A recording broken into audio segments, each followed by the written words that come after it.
एक बहुपद के शून्यकों का ज्यामितीय अर्थ।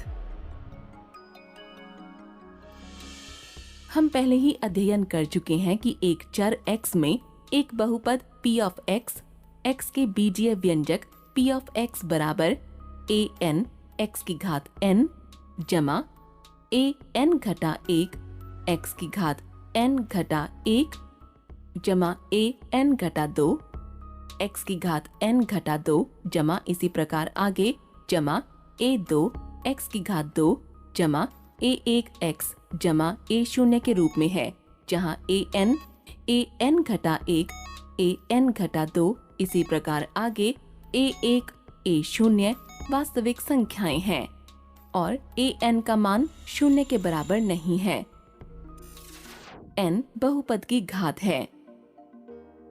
a n x की घात n, a n घटा 1 x की घात n घटा 1 इसी प्रकार आगे a0 a का मान 0 के बराबर नहीं है के साथ बहुपद के पद कहलाते हैं और a n घटा 1 a n घटा 2 इसी प्रकार आगे a1 a0 क्रमशः उनके गुणांक हैं। एक बहुपद चर के विभिन्न मानों के लिए विभिन्न मानों को लेता है। एक वास्तविक संख्या k को एक बहुपद p ऑफ x का वास्तविक शून्य या केवल शून्य कहा जाता है यदि p ऑफ k बराबर शून्य है। अब हम रैखिक, द्विघात और त्रिघातीय बहुपदों के ज्यामितीय निरूपण और उनके शून्यकों के ज्यामितीय अर्थ को देखेंगे। पहले एक रैखिक बहुपद p ऑफ x बराबर ax जमा b पर विचार करें, जहां a का मान 0 के बराबर नहीं है। उदाहरण के लिए y बराबर 2x जमा 3 का आलेख एक सरल रेखा है। हम देख सकते हैं कि रैखिक बहुपद 2x जमा 3 का शून्यक घटा 3 बटा 2 है तथा इसका आलेख x अक्ष को बिंदु घटा 3 बटा 2 0 पर प्रतिच्छेद करता है। इस प्रकार एक रैखिक बहुपद का शून्यक उस बिंदु का x निर्देशांक होता है जहां इसका आलेख x अक्ष को प्रतिच्छेद करता है। अब आइए हम एक द्विघात बहुपद के एक शून्य के ज्यामितीय अर्थ को समझते हैं। द्विघात बहुपद p ऑफ x बराबर x का वर्ग घटा 3x घटा 4 पर विचार कीजिए। आइए देखें कि y बराबर x का वर्ग घटा 3x घटा 4 का ग्राफ किस प्रकार का दिखाई देगा। सारणी से हम देख सकते हैं कि घटा 1 और 4 द्विघात बहुपद के शून्यक हैं। साथ ही आलेख से उन बिंदुओं के x निर्देशांक जहां y बराबर x का वर्ग घटा 3x घटा 4 का आलेख x अक्ष को घटा 1 और 4 पर प्रतिच्छेद करता है। इस प्रकार द्विघात बहुपद के शून्यक उन बिंदुओं के x निर्देशांक होते हैं जहां इसका आलेख x अक्ष को प्रतिच्छेद करता है। ध्यान दें कि y बराबर ax की घात 2 जमा bx जमा c, जहां a का मान 0 के बराबर नहीं है कि आलेख के आकार के बारे में निम्न 3 स्थितियां संभव हैं।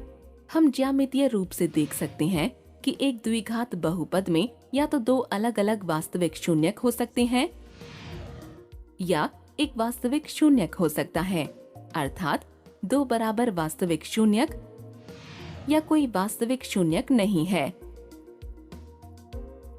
इसका अर्थ है कि घात 2 के एक बहुपद के अधिक से अधिक 2 शून्यक होते हैं। इसके बाद हम एक त्रिघात बहुपद के शून्यकों के ज्यामितीय अर्थ का पता लगाते हैं। घनीय बहुपद p ऑफ x बराबर x का घन घटा 4x पर विचार करें और इसका आलेख खींचिए।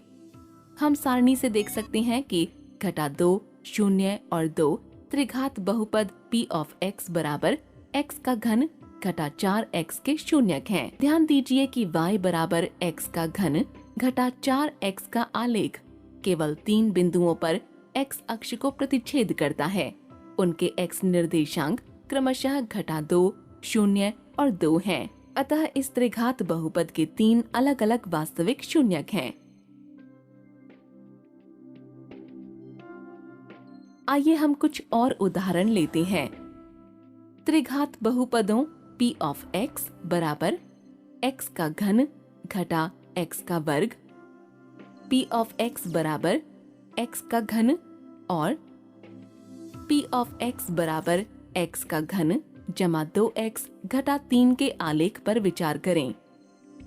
त्रिघात बहुपद x का घन घटा x का वर्ग के लिए 0 और 1 बहुपद के केवल शून्यक हैं। ध्यान दें कि y बराबर x का घन घटा x का वर्ग का आलेख x अक्ष को केवल 2 बिंदुओं पर प्रतिच्छेद करता है और उनके x निर्देशांक 0 और 1 हैं। त्रिघात बहुपद x का वर्ग के लिए ध्यान दें कि बहुपद का केवल एक शून्यक 0 है। y बराबर x का घन का ग्राफ एक बिंदु पर x अक्ष को प्रतिच्छेद करता है और इसका x निर्देशांक 0 है। यह ध्यान देने योग्य बात है कि त्रिघात बहुपद p ऑफ x बराबर x का घन जमा 2x घटा 3 का एक वास्तविक शून्य तथा 2 सम्मिश्र शून्यक है। y बराबर x का घन जमा 2x घटा 3 का ग्राफ x अक्ष को एक बिंदु पर प्रतिच्छेद करता है और इसका x निर्देशांक 1 होता है। उपरोक्त उदाहरणों से हम देख सकते हैं कि एक त्रिघात बहुपद के 3 शून्यक, 2 शून्यक या 1 शून्यक हो सकते हैं। दूसरे शब्दों में घात 3 के एक बहुपद में अधिकतम 3 शून्यक हो सकते हैं। यह ध्यान देने योग्य बात है कि एक अशून्य अचर बहुपद का कोई शून्यक नहीं होता। व्यापक रूप से घात n का एक बहुपद p ऑफ x अधिकतम n शून्य पर होता है। क्या आप एक बहुपद के बारे में सोच सकते हैं जिसमें अपरिमित संख्या में शून्य होते हैं? यह ध्यान देना रोचक है कि एक शून्य बहुपद के शून्यकों की अपरिमित संख्या होती है। प्रत्येक वास्तविक संख्या शून्य बहुपद का एक शून्यक होती है। सारांश: एक वास्तविक संख्या k को एक बहुपद p ऑफ x का वास्तविक शून्य या केवल शून्य कहा जाता है यदि p ऑफ k बराबर शून्य है। किसी भी बहुपद के लिए p ऑफ x बहुपद के शून्यक निश्चित रूप से उन बिंदुओं के x निर्देशांक होते हैं जहां y बराबर p ऑफ x का आलेख x अक्ष को प्रतिच्छेद करता है। एक शून्येतर अचर बहुपद का कोई शून्यक नहीं होता है। घात 1 के एक बहुपद में ठीक एक शून्य होता है। घात 2 के एक बहुपद में अधिक से अधिक 2 शून्यक होते हैं। घात 3 के एक बहुपद में अधिक से अधिक 3 शून्यक हो सकते हैं। घात n के एक बहुपद p ऑफ x के अधिक से अधिक n शून्यक होते हैं। एक शून्य बहुपद के शून्यकों की अपरिमित संख्या होती है।